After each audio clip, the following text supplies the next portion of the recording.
The joke backfired.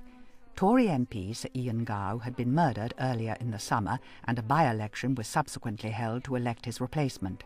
On the 19th of October, the people of Eastbourne delivered a blow to the Tories by voting in a Lib Dem with a dramatic swing of 20%. It'll be a moment that people will remember. It'll be a moment when they remember the great hopes that so many voted for at the last election for a decent alternative to the Tories and Labour Party come alive again. So the stage was set. The divisions within the parliamentary party over the community charge and Europe, plus bad poll ratings and rising inflation, were all fanning the flames of discontent. A potential challenger, Michael Heseltine, was waiting in the wings. Now all that was needed was a trigger, and it came from the most mild-mannered member of Thatcher's cabinet. Geoffrey Howe had accepted his dismissal from the Foreign Office, but he finally fell out with Mrs. Thatcher over the European single currency. At the end of October, while Mrs. Thatcher was at a summit in Rome, Geoffrey Howe went on television and suggested the government was not against the principle of a single currency. Mrs. Thatcher was furious. For some reason, she'd formed this view with Geoffrey, not, I think, when he was in the Treasury, but when he got to the Foreign Office. And from that moment on, she behaved, I think, in a totally hectoring and sort of disgraceful kind of bullying manner to him. And he put up with it for 6-7 years, but eventually that was it. When Margaret Thatcher rebutted Howe's remarks in the House of Commons and further rejected Jacques Delors' plan for Europe with a vigorous no, no, no, Geoffrey Howe felt he had no option but to resign. Geoffrey, I'm told, remonstrated with Mrs. Thatcher over her tone on Europe. She went for him in no uncertain terms. 6 hours later, he decided he'd had enough of that sort of treatment and resigned.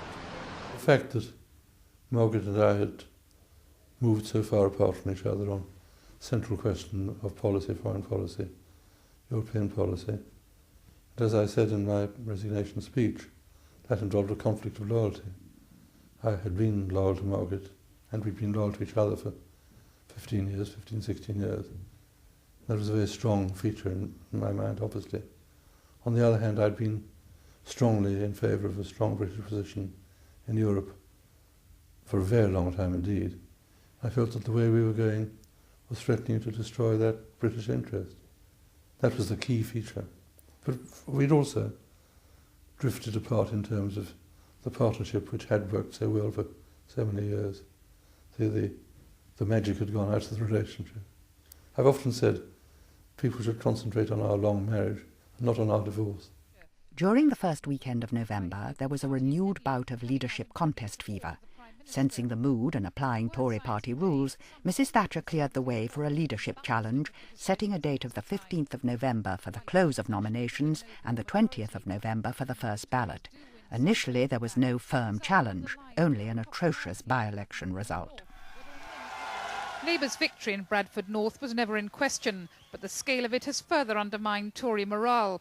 Despite the Conservative candidate's attempts to put a brave face on it, it was the third largest fall in the Tory vote in a by-election since Mrs. Thatcher came to power. Geoffrey Howe had also made it clear he would be making a speech setting out the reasons for his resignation. His announcement came in response to Mrs. Thatcher's speech following the state opening of Parliament, in which she insisted there were no significant differences between them on European policy. On the 12th of November, the Prime Minister addressed the Lord Mayor's banquet. In it, she started comparing herself to a cricketer facing hostile bowling. But, she said, there will be no ducking the bouncers, no stonewalling, no playing for time.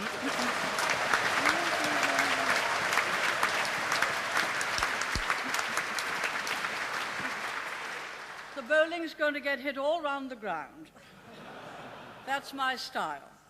The cricketing metaphor proved a mistake, as the next day Geoffrey Howe picked up her sporting references with devastating effect.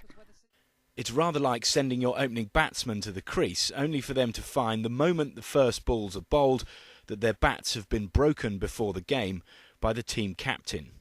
Then he delivered the killer blow. The time has come for others to consider their own response to the tragic conflict of loyalties with which I have myself wrestled for perhaps too long. I decided that if one's going to resign at all, then, as people advised me, one needs to make clear people understand why one's resigning. And to make a speech in those circumstances which didn't get that across was a damp squib, as it were. would not have been a sensible thing to do. It had to make an impact, and I spelt it out as clearly as I could, but as candidly and as sadly as I could. That's why I ended up by saying I'd wrestled for so long with this conflict of loyalty. Some of us had tried to warn her, but she hadn't hoisted it in. I think she was genuinely surprised and shocked that someone who had been such a good ally, she suddenly, as she saw it, turned against her. The next day, Michael Heseltine announced he would stand for the leadership. Margaret Thatcher was immediately nominated by Douglas Hurd and seconded by John Major. The campaign was underway. We've got to have a rethink of the community charge. Michael has promised that.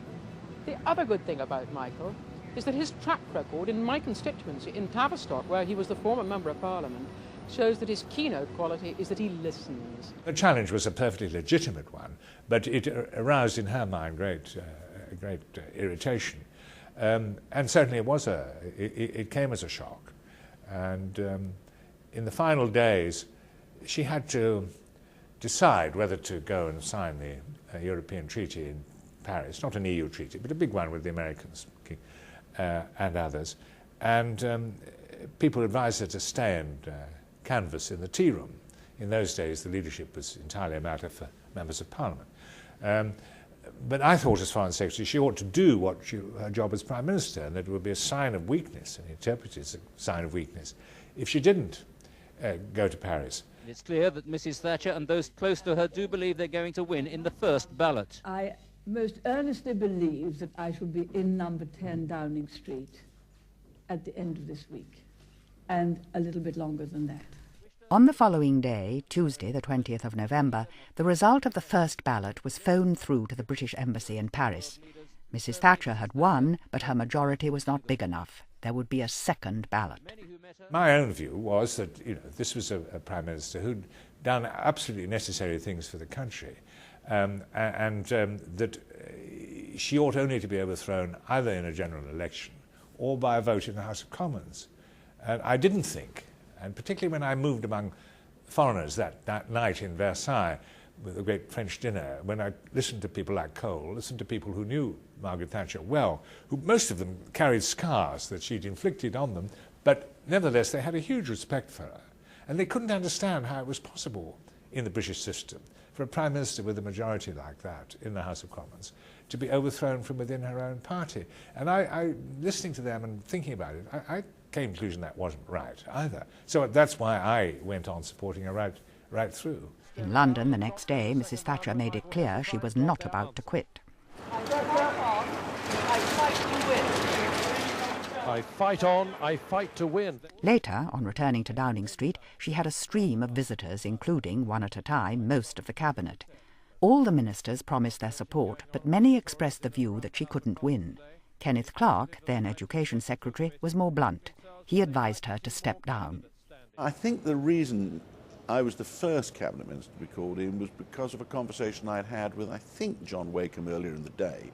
I'd been rung up and asked if I would take over the leadership of her campaign for the second ballot. And I reacted to that so angrily, along the lines of what campaign? Why isn't anybody pointing out to her she has lost and she should step down? I'm not going to vote for her in the second round, let alone campaign for her in the second round. I've been obviously bitten the head off one of my friends on the phone.